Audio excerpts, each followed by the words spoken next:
Hi guys, welcome back to my channel Triang Manmoji. In this video, we are going to discuss 10-line essay on cat. So let's start about cat.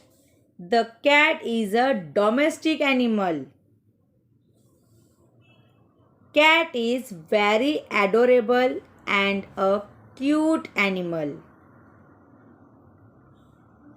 It has 4 legs, having sharply nailed paws.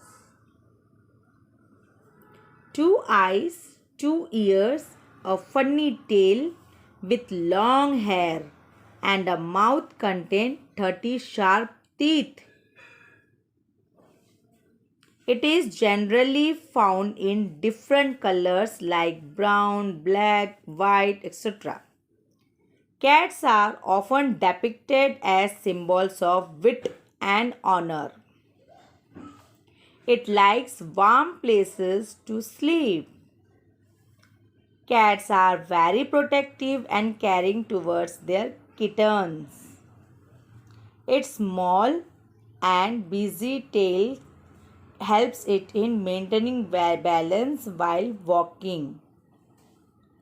A cat is an omnivore animal. Cats are very good friends to humans if they trust them. I hope friends you like this video essay on cat. Thank you friends. Thanks for watching.